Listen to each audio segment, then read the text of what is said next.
about it. Okay, really I should write a book. What would be interesting? I mean, if I was going to read a book, only because it's interesting. So what could I consider of interest to a reader? And first I got somebody whom I dictated to. I backtrack a bit. I had a friend, a Spaniard, who Professor Alos is called. He's the founder of Lagos Business School as well as the Pan Atlantic University. He was the first vice chancellor and first dean and all that. And we got talking, and I found he was writing 3 books at the same time. Because he was a university professor, so he'd been writing books. How can you write 3 books at the same time? I can't write one. How do you do it? Oh, he said he had the notes on each of the subjects. And then he dictated to somebody on one subject, that one went away. Then he dictated to the other one. And then when they came separately, he edited and he dictated more. And so he was writing 3 books at the same time. So I don't want to write 3. I mean, I can't write one even. All news station characteristic is that I would expect every bulletin, every newscast to be updating the last one and to relate to it. I find that it's as if there are different compartments. Somebody gives the news at 1 o'clock. Well, it's probably the same team at 2 o'clock and 3 o'clock. Somehow they are not linking with what they've told us before. It's my observation. It's nice for somebody when you hear the news at 2, you know that the man who had it as 1 and yourself are back.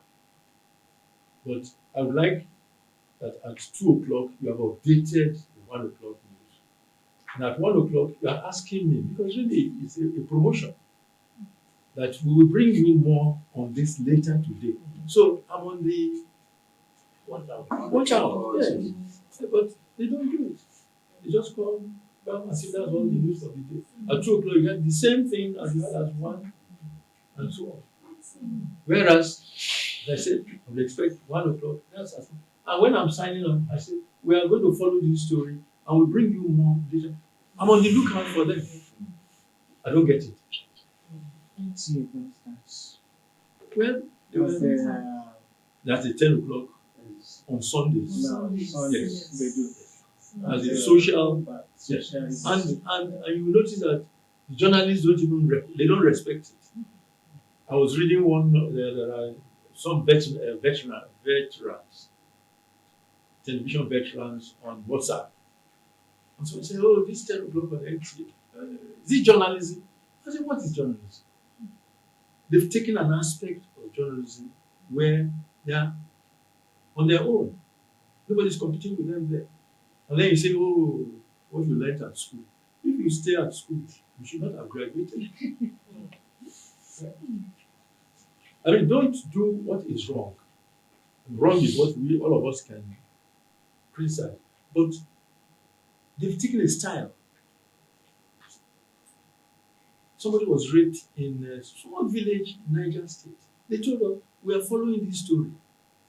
And they kept following it. I watch it every night at 10 because I remember, what about ordinary things happening? Not government, not big boys. And so that's 10 o'clock was started on Sundays. After news summary, then social news, if you like. Things that regularly are not followed up. So they started on that. Remote villages, they bring something out. One was tapping palm wine, which is not news. Friends, family, and well-wishers gathered around to show support. The next event is a book launch. The role of women in nation building has been re-echoed through a book titled Pelewura, the book written by Associate Professor of Psychiatry and newspaper columnist Dr. Femi Olugbile, a doctor cum author, was unveiled in Lagos.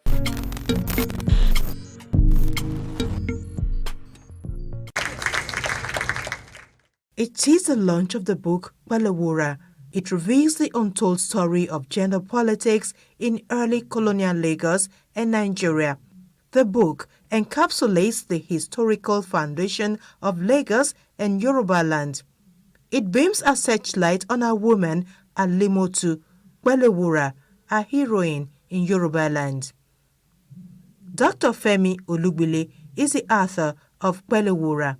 He shares more insights into the content of his book. In the course of my work, I met Alhaja Abibatu Mogaji, and I found her to be very powerful and very inspirational, despite the fact of her limited education. And then when I read history further and I discovered Kwelewura, who is actually a true historical figure, I found some commonalities between those three characters, and I decided to look further into the character of Kwelewura. And that's what I found was that many things that happened to her were emblematic of developments of Lagos in her time, and she had a very major impact. And a lot of those things can be transformational if the present generation can imbibe them. The book is captivating and compelling as it offers a fresh perspective on lesser-known aspects of Lagos history. Dr. Olugbile believes that Kwelewura would deeply impact its readers. All the children of Lagos should read about Kwelewura. They should read this book. I think it will help to connect them with their past and help them to recognize that they have within themselves great power that they need to tap into, they need to connect with, and they need to carry forward to help. There may have been some difficult things happening in the recent past, discouraging people and making them feel low about themselves. If they read empowering testimony about their actual past, then it can make people connect with their inner selves and lead their children to have great discoveries and open new vistas for better living for all of us. Again, the reviewer, Bashorun J.K. Rondo, recommended the book to all and sundry, describing Kwelewura as brave and combative. She, Kwelewura, was a powerful woman who had been cooked in the pot by her illustrious mother. That was lost on me. And there are so many others that I couldn't feel. And if the Lord did not begin to further compound matters, the author occasionally lapses into racial profiling. Olugbile has authored 6 books, including Lonely Men, Leader, 10 Ahead, Bartolika, Heroes, and the latest edition, Kwelewura. Whilst Kwelewura was in charge of the market, women and men then, Abba Macaulay was practically the leader of the political leader as at then, and they both contributed a lot to what we now enjoy as our Lagos. So I'm very happy with the author for putting it down, and we also encourage other Lagosians and some other people that are very knowledgeable, that have experience, to share their experiences by putting it down so that generations yet unborn can go back to those books and read. And this book will just complete history.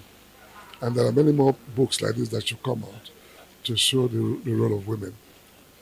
As for the author himself, I'm not surprised that he's such a wonderful author, because even as a psychiatrist, he's one of the best psychiatrists Nigeria has ever produced. So whatever he does very, very well. Good morning, distinguished, very, very distinguished ladies and gentlemen. It is indeed a fine morning in Lagos. Let's just assume that we are on a flight to Abuja and imagine what the captain will say. We have very good weather, a little drizzle, but definitely the flight is going to be smooth. So in case you experience any turbulence, please relax. We have very capable hands who are in control. And that brings me to welcoming very, very distinguished